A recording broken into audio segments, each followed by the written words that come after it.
Okay.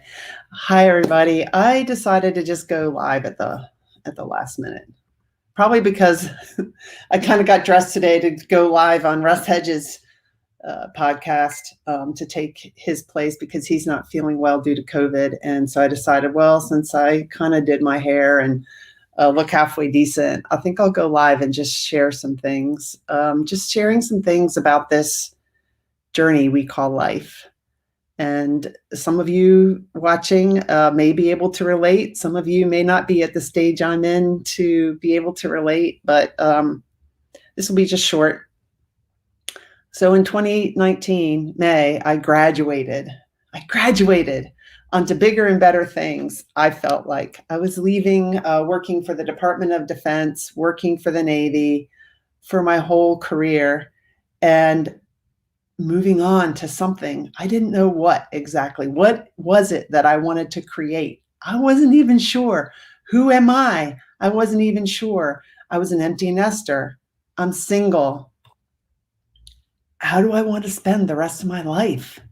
Life is short and we don't have a lot of time. So we need to really be thoughtful as we plan out what we want to do. And some of those things change. I mean, you can make a plan and you start going and then you discover something else. But life is just short. And I had that reminder yesterday when I dropped my grandson off. So my grandson, who's 5, spent just about 2 weeks with me. Today would have been 2 weeks. I dropped him off last night. So for 2 weeks, I was spending my time with the 5-year-old. And I cleared my calendar. I didn't have podcast interviews. I didn't schedule a lot of meetings. I had some, and he was fine to watch YouTube while I did my meetings. But when I dropped him off, I met my son in Harper's Ferry, which is halfway for each of us. And I told my son, I said, you have a birthday coming up, right? And he goes, yeah, I'm going to be 28. In 12 years, I'll be 40. And it's just like, and he goes, I know people tell you life goes by fast, but it's kind of like it takes a while to really realize that, for it to hit home about how fast life goes by and about how precious each moment is. And he said, just like it takes a while for you to start to realize that some of the things your parents told you are right. It's kind of fun to have a kid that starts to realize that you were right in some ways. But anyway, so then I come back to an empty house, kind of messy, crumbs on the floor under the table, just me and Pearl, all alone again. And it's nice, but it can feel lonely. And then it's like, makes me start to think, am I still doing what I really love? And I am, and I'm really happy that I was able to spend that 2 weeks with Marshall and focus just on him.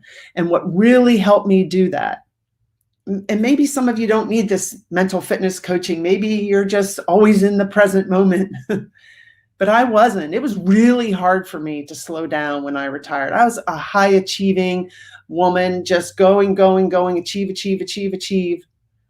And then when I retired, it's like, what do I want to do? And so being able to be still and be in the moment and not looking at the next thing to check off my list is something that was really hard for me. I don't know if it's hard for you or not. It was very challenging for me.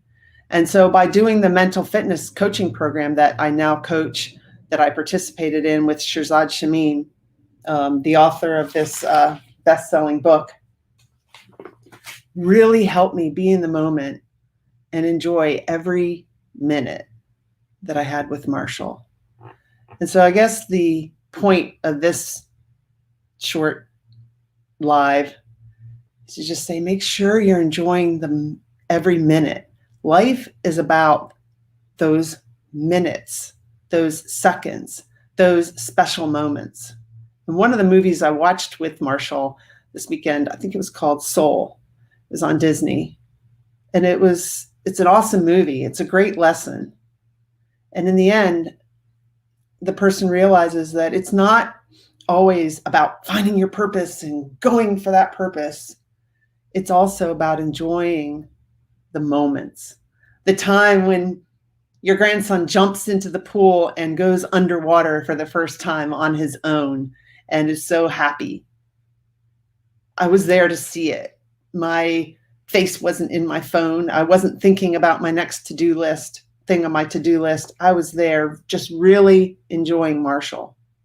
So that's my encouragement to you, is to make sure you really know why, your why. Why are you going for that next promotion? Why are you trying to buy that next big thing?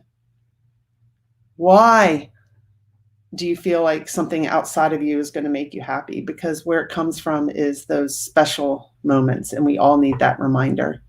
And that's why I decided to go live and share that, and to share that also that I'm sad. I'm appreciative of that time with Marshall. I'm sad that he's gone. And I'm sad that in some ways I'm thankful that my kids are grown, but also, once they're out of the house, and I don't know if some of you might be having kids going away to college, and your main focus isn't on your kids anymore. And when you retire, your main focus isn't on your job, and it's not on accomplishing and achieving. It's on looking inward at you and what do you want. And it takes some time to figure that out. It takes that quiet time. And I encourage you to make that time and to enjoy every moment, because it's those moments that are special, and we're not guaranteed tomorrow or later tonight. So enjoy each moment, be present. And if you're having trouble being present, seek out help. If you're like me and think, well, that's just in my DNA. I'm tend to be a hyperachiever and I can't slow down. That's just the way I am. I would encourage you to question that. Question that limiting belief. And because if I can do it, the kind of hyperachiever, fast-moving person I used to be, and I'm not saying I don't want to achieve now, but it's just different. If I can do it, you can do it. But it takes some of that inner work. So thank you for people that are just hopping on, relishing the quiet time. Yeah, enjoy the quiet time when your kids are gone. You're going to miss them. And when they're back, be there. Enjoy it. Take time off. Spend that time with them. Make that time. Don't be too busy. You can't get the time back. Hi, Leslie. Yeah, knowing your why is so important, and revisiting that why. Like, my why is different now than it was when I retired in 2019. It keeps changing, and I have to go back and revisit it. Why do I want to be a coach? And I do, I am a coach and I do enjoy it. However, I'm making it that I'm a coach, but I don't do coaching on Fridays and Mondays because I want to start going camping more. So I'm creating that lifestyle that I want. But initially, I didn't really know. Or somebody offers you a position doing this. Come work with this company. Come do this. Come do that. When you retire, sometimes you get a lot of those different offers. Why would you take it? Does it align with your values? Do you know what your values are? Thank you guys for watching. Hi, Martin. Do you know what your values are? When I worked for the Navy, I knew the Navy's values, but did I sit down and take the time to come up with my values? And they change. Once your children are out of the house, they change. Once you have grandchildren, they change. When you have aging parents, your values might change a little bit. Maybe not your core values, but some of them might change. Some of your why might change. So it's always good to take some quiet time and to reassess. And I used to not be able to take that quiet time. I couldn't quiet my mind. Now I know how to do it, and you can. So take that time, reassess, know what you want, know what your goals are, know your why, and enjoy the small moments that you're given every single day. Embrace them. make time for friends and family because we're only on earth a short time. Thank you. Thank you for watching.